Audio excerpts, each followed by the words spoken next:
Misalnya kalau kita mengkritisi A, dianggap kita pendukung B. Demikian sebaliknya, kalau kita kritis sama B, dianggap kita pendukung A. Nah, Citra Indonesia berharap ini tidak terjadi di tahun politik 2024. Besok ada pileg, ada pilpres, ada pilkada. Mudah-mudahan rakyat semakin dewasa dan rakyat tidak lagi menempatkan posisi sebagai kaum pemuja. Yang terjadi kemarin bahkan sampai hari ini, rakyat masih menempatkan dirinya sebagai pendukung calon tertentu. Apakah di pilpres, apakah di pilkada, apakah di pileg, mereka fanatik betul memuji figur-figur yang dianggap mereka cocok dengan impian mereka, cocok dengan karakteristik kepemimpinan yang mereka harapkan. Padahal sebenarnya sebagai rakyat, Citra Indonesia menyarankan agar polarisasi itu tidak semakin mengental, agar konflik horizontal tidak semakin tumbuh. Tempatkanlah kita sebagai rakyat mengambil posisi mengkritisi kandidat-kandidat itu.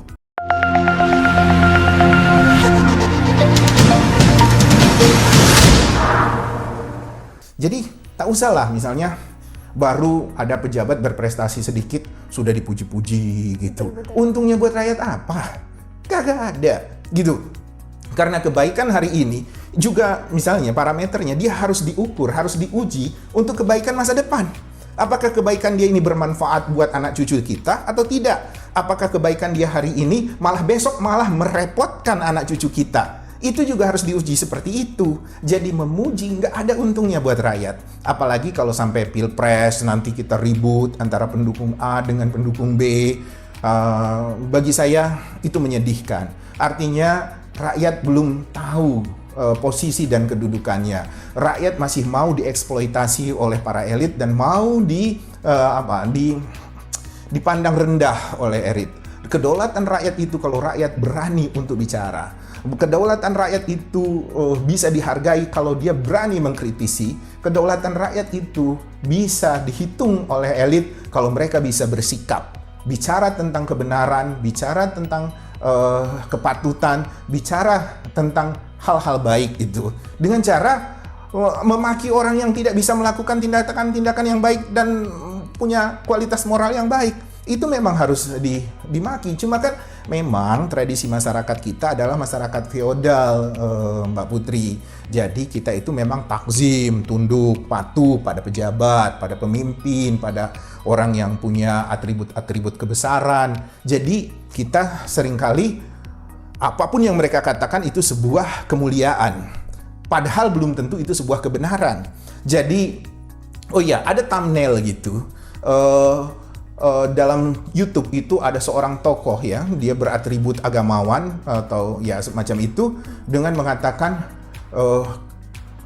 kebenaran belum tentu bijak.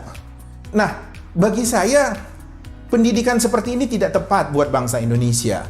Bahwa kita harus mengejar kebenaran, kita harus mengejar kadar intelektual, kita harus mengejar komitmen, kita harus mengejar moralitas. Jadi kalau dia kebenaran belum tentu baik, belum tentu bijak, itu nanti urusannya. Karena kita harus mengejar kebenaran. Dan mengejar kebenaran itu adalah dengan memberikan standar kinerja yang jelas. Dan kalau dia tidak perform harus kita maki. Dan itu dimulai dengan kandidasi-kandidasi itu. Apakah dia sebagai kandidat presiden, apakah dia kandidat pileg, apakah dia kandidat di pilkada. Kita harus mengkritisi itu agar kita bisa mendapat yang memiliki komitmen dan performance yang relatif lebih baik di masa yang akan datang. Nah iya. Nah tadi tuh apakah nantinya tidak akan memunculkan konflik bagi rakyat itu sendiri ya Pak? Ya, kita juga Citra Indonesia berjuang terus agar rakyat memiliki kesadaran itu untuk tidak mau diadu domba. Kita juga berjuang terus agar sesama rakyat itu harus kompak. Kita juga berjuang terus bahwa sesama rakyat itu punya kepentingan yang sama. Kita juga harus berjuang terus bahwa sesama rakyat itu memiliki posisi yang sama. Jadi mudah-mudahan dengan cara memaki, mengkritisi para pejabat, para pemimpin, calon pemimpin, itu menumbuhkan sebuah kekompakan baru di kalangan rakyat. Bahwa mereka membutuhkan akuntabilitas moral, etik, prosedural, hukum dan sebagainya kepada pejabat-pejabat publik ini sehingga mereka akan bisa lebih kompak. Apa artinya memuji kalau ternyata besok dia mengkhianati kamu? Apa artinya dia memuji kalau ternyata dia tidak bisa perform? Apa artinya memuji kalau ternyata dia tidak bisa menunjukkan komitmen dia pada rakyat? Jadi memuji tidak ada untungnya sama sekali. Itu yang harus kita galakkan gerakan ini. Jadi kalau dikhawatirkan terjadi konflik horizontal, saya rasa kita harus memulai dengan gerakan bahwa pemilu itu adalah pestanya rakyat. Dan pestanya rakyat itu harus dilakukan dengan gembira. Dan kegembiraan itu apa? Kalau kita bisa mengkritisi mereka. Jadi bukan dengan memuji mereka. Kalau memuji bukan di pemilu. Kalau memuji buat lingkungan-lingkungan terdekat kita aja lah, bukan orang-orang seperti itu. Ya memuji boleh lah kalau kita saudaranya, kalau kita teman baik dia, itu oke. Atau konsultannya, atau tim suksesnya yang dibayar, ya puji-puji lah gitu. Tapi rakyat yang tidak punya kepentingan apa-apa, kecuali kepentingan performance yang baik dari seorang pejabat publik, tugas rakyat, posisi rakyat adalah melihat dia dan menuntut dia, dan katakan hal-hal yang tidak mengenakkan agar dia tahu diri. Karena dimaki-maki aja masih nggak tahu diri, kata temanku. Jadi untuk apa dimaki-maki? Ya kencengin lagi maki-makinya gitu loh. Jadi jangan kamu mengatakan negatif bahwa bangsa ini sudah penuh kenyinyiran, bangsa ini sudah penuh aura negatif. Loh, yang bicara itu baru 2%, 3% dari rakyat kita kok. Itu masih belum cukup untuk membuat para pejabat publik atau calon pejabat publik ini tahu diri. Tapi coba kalau sudah berisik segala macam. Ya, misalnya kalau bapaknya ditangkap karena kasus korupsi misalnya, atau nilep uang kantor, melakukan trading di belakang, atau mengambil kepentingan atas kebijakan-kebijakan kantor untuk kepentingan pribadi dia, hal-hal semacam itu misalnya. Ketika dia dihukum atau tidak dihukum tapi sudah terbukti dia melakukan tindakan yang tidak terpuji, jangan lagi kita menghormati keluarganya, tapi kan kita sudah jelas-jelas misalnya suaminya di penjara, istrinya nyalon bupati terpilih. Sudah jelas-jelas istrinya di penjara, suaminya nyalon wali kota terpilih. Loh, standar etik kita mana gitu loh.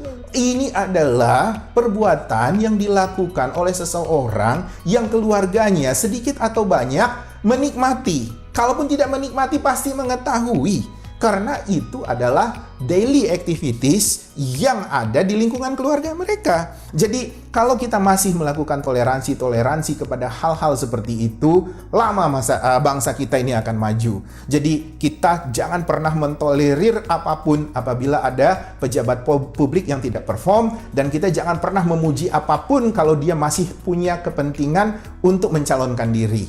Jadi tabulah rakyat memuji-muji itu. Untuk apa? Nggak ada untungnya. Oke, baik Pak. Kemudian, bukankah ini akan menjadi kesulitan konsultan jika rakyat ini rajin memaki-maki? Jelas itu menimbulkan kesulitan buat konsultan.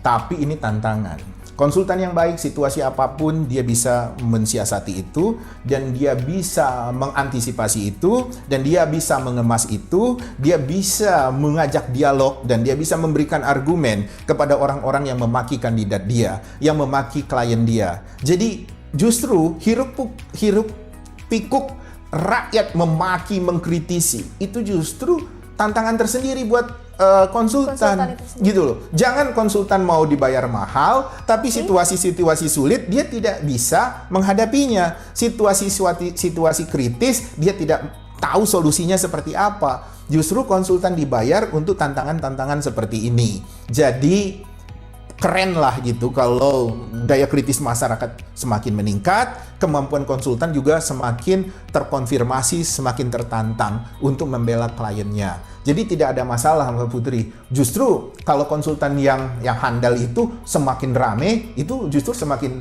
giat dan berbahagia dia untuk menunjukkan kapasitas dia untuk membela kliennya. Oke, baik Pak, terima kasih atas penjelasannya mengenai apa sih yang harus dilakukan rakyat terhadap kandidat Capres 2024 ini. Terima kasih juga untuk penonton setia Citra Indonesia. Jangan lupa saksikan terus pembahasan-pembahasan kami. Dan juga jangan lupa untuk like, komen, dan subscribe channel kita. Kami jamin Anda menang.